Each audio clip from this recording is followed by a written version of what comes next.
sleeping in a van. Last year in January it was very cold. The council didn't believe me. Then they came and found me. They put me in because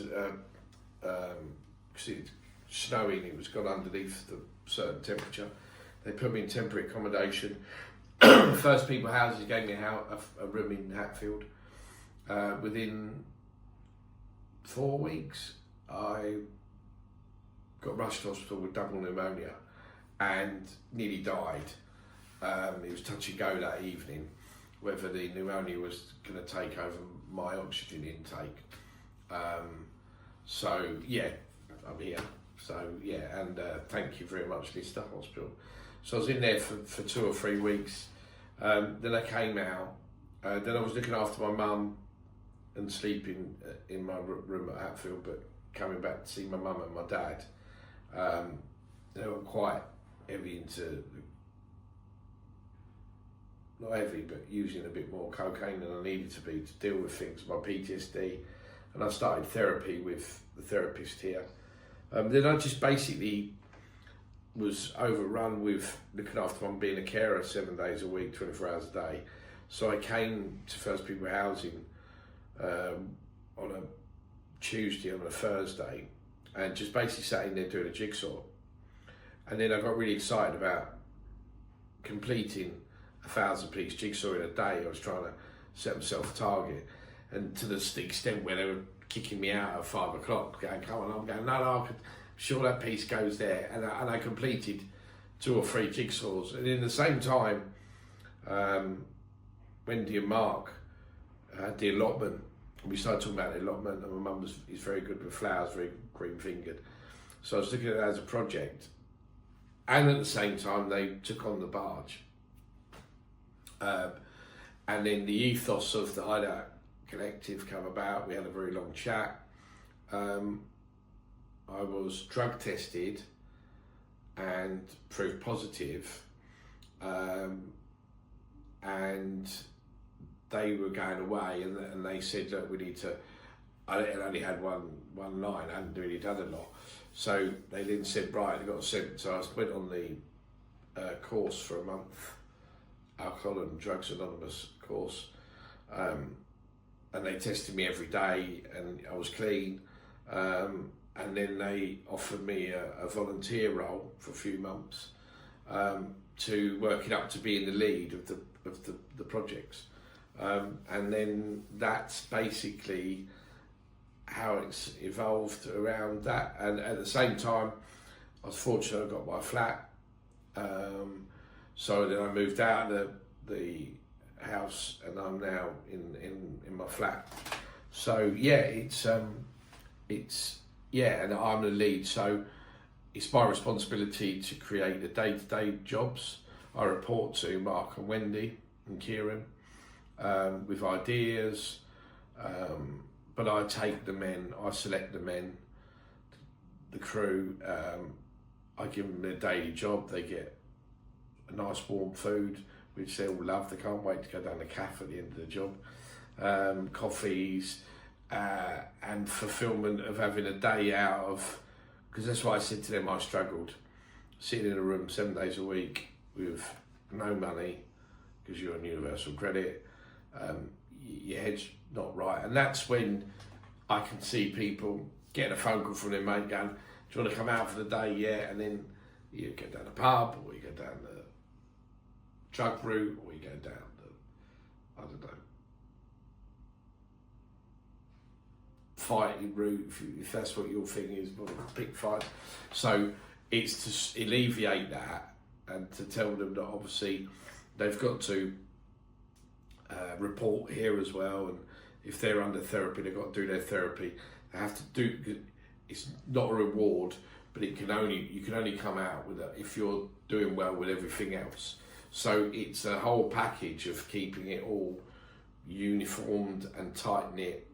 And also touching them daily, not physically, but mentally and verbally, so you know where they're at. One young chap didn't come for a couple of weeks because he was a bit down. I tried to get him to come. and anyway, he lost some money on the crypto con. Now I was upset, and I was told don't get upset. And this is me being me. I thought if I'd have pushed him a bit more to come, I know for a fact I would have seen that as a con and not let him. If you see what I mean, really strongly advised him not to give them the money. So I felt a little bit responsible for that. I've been told not to, and I can't carry everybody's weight on my shoulders. But I think with having that people seeing other people and talking with other people, that's when they'll find out that, yeah, this isn't right. You know, all four of them have said that this sounds fishy to me. I won't invest that money. But listen, people got to do what they've got to do, I understand. But I just think keeping up that contact with some of these people, because some of them are young, some of them are vulnerable, some of them are easy led, and I just want to try and lead them on the right path, whether the wrong path is, rather than being on the wrong path. So yeah, that's basically where I am, and that's there are some people you have to like I've run football teams and I've been on boards of trustees. Some people you have to put your arm around them to tell them how you want things done, or to encourage them. Some people you have to sit down and write it down like as a diagram to tell them what the day's going to be, and then some people you have to be quite strong because they haven't had a father figure, or they have had a father figure, that's what they're used to. So I have to wear many faces but still be James, and that's what I try to be. You know, still James at the core, but you will need to tell you doing well quite a lot, because that's how you work, and an arm around you. Other people, just let them get on with it, but at the end of the day, shake them by the hand and tell them a good job. Other people I have to write them a personal note, because they say, you know, so, but that's great, and I enjoy all that, and I enjoy the buzz and the feedback I get from them, and I think they respect it as well, and they respect me because I will get my hands dirty. I know they say I'm a glory hunter, but I'm not. I do get my hands dirty, and I've cut my hands open, and I will get in dug in, and I'm not going to stand there and point people around. If people just want to come and sit and have coffee, that to me is just as good, because they're getting the ambience of what's going on. They're getting feedback. They're getting a different visual life for the day. They're getting fresh air. They're seeing things. They're learning. They might not know how to light the fire, but didn't want to ask, but they'll watch someone else learning, so they're learning. So yeah, they don't have to go and do the work all day. You can do an hour's work and sit down. You can sit there and ring your mum while you're there if you want to. It's not, you know, it's not an issue. You don't have to do the work. I think it's all about getting out and being part of a team, a crew, and being, you know, responsible and having a laugh. It's a laugh. It is a laugh. We do have a laugh. Actually, my health is from probably where I was out of 100, probably 20%. I would say 75, 80%. There's still some trauma there. There's still some PTSD, which I'm working on with my therapist. But I'm actually, this is also helping with my PTSD. What I'm doing is helping my own mental health. It's helping me get over certain things and not dwell on them when I get flashbacks and things like that. So yeah, it's helping me a lot. So it's not all about them. You know, like my therapist keeps repeating this, I've got to think about me, and I am getting a lot out of it as well, personally.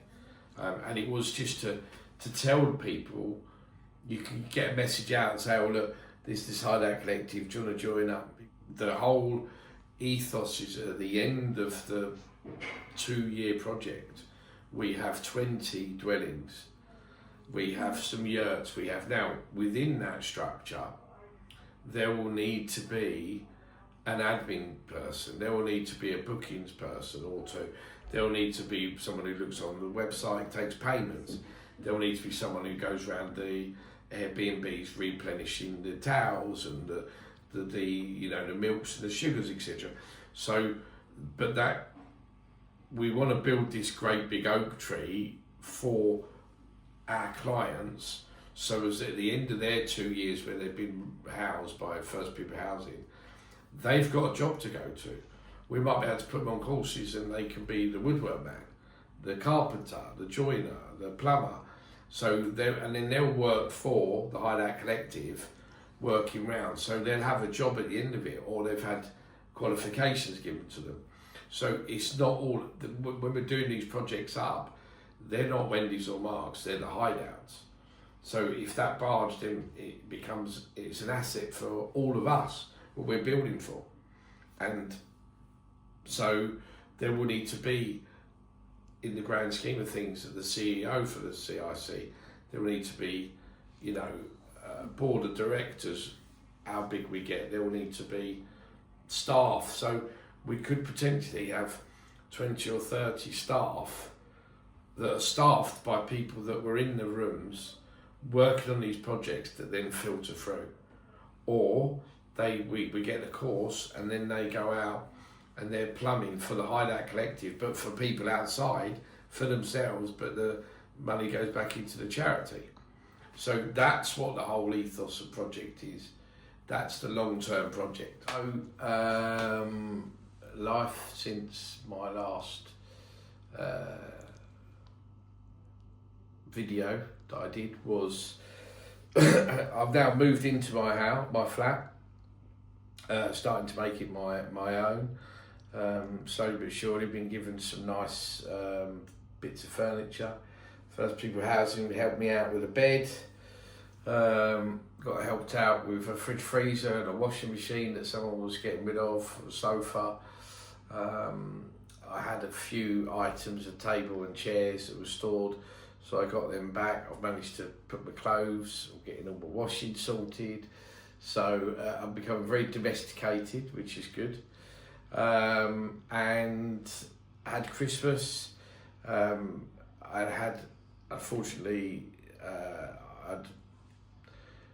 I had started a fractured, my relationship with my mother became a little bit fractured with my father, but that's now being rebuilt. There's a lot of cuddles, a lot of sorries on my behalf, which I'm being, my mum's telling me don't be sorry, she's just happy to see me in a better headspace, which is all helped to do with the Hideout Collective.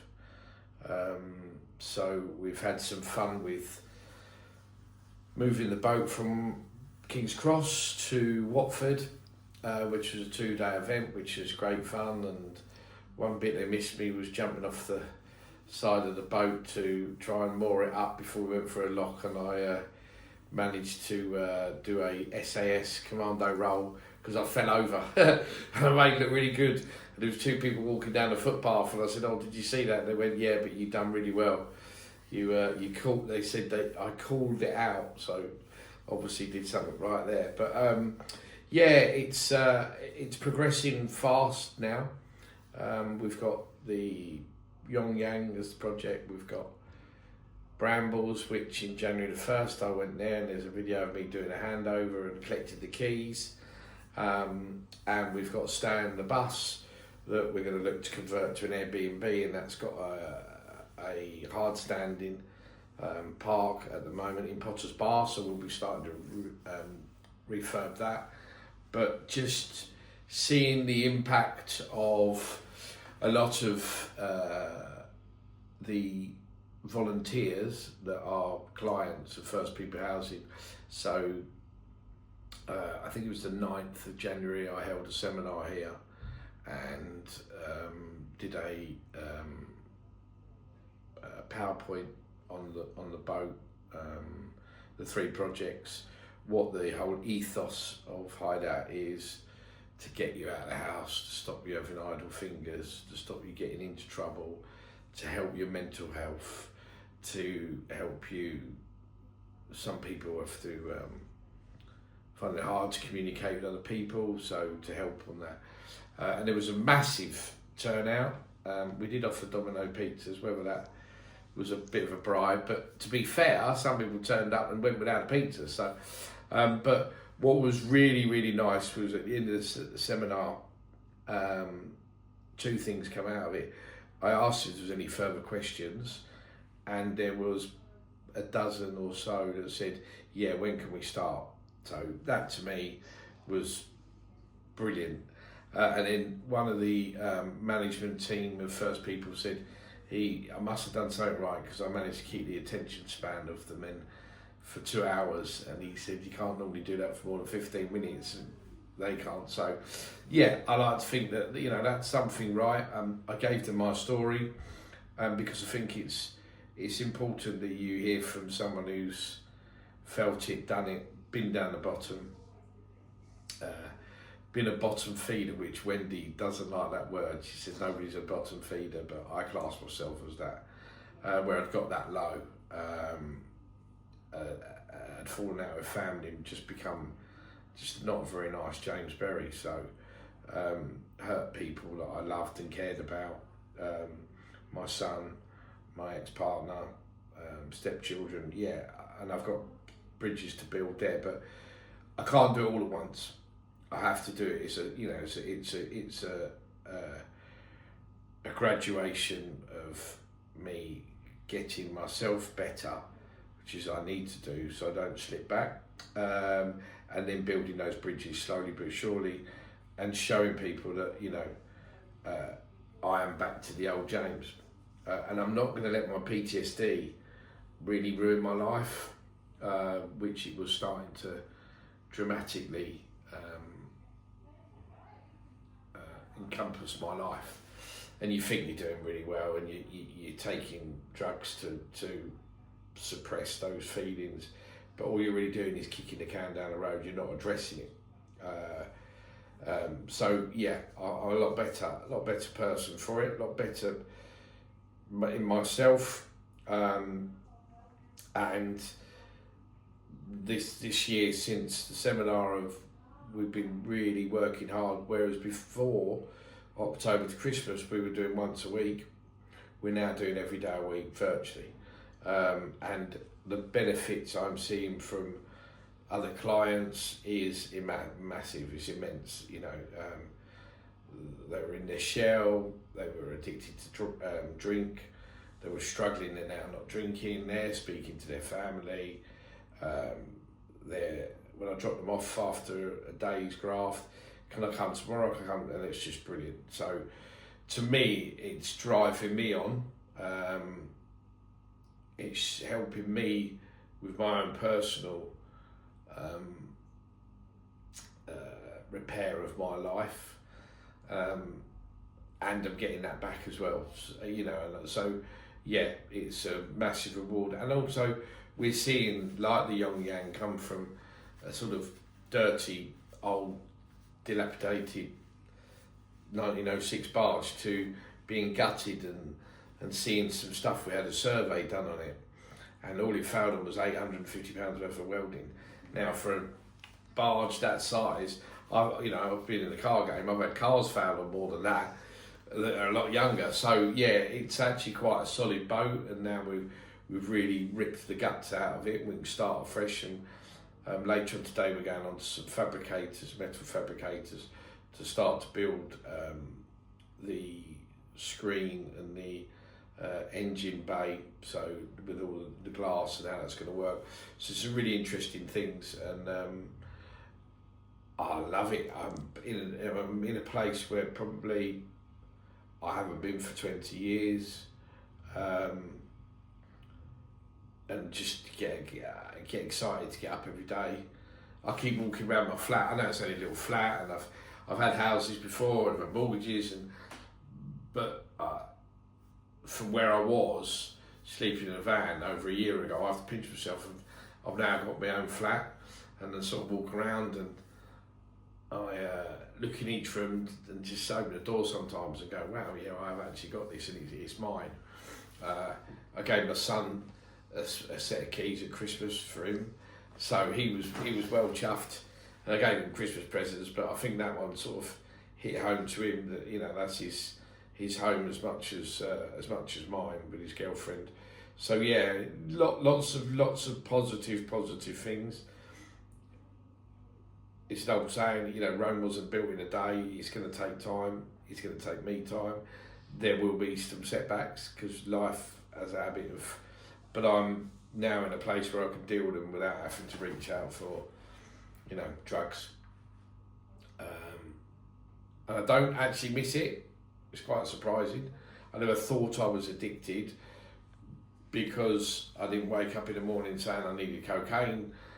But when I got down and I was looking after my parents, and my dad's 87 and he's very ill, and my real dad in Bournemouth was ill, and my mum had fallen over, and I was like full-time carer, and my PTSD and my self-worth was all just at a very rock. And so I started taking more and more cocaine. So yeah, and I became not the sort of person. A lot of people didn't notice much of a difference, but I did. So I'm glad that's in the past.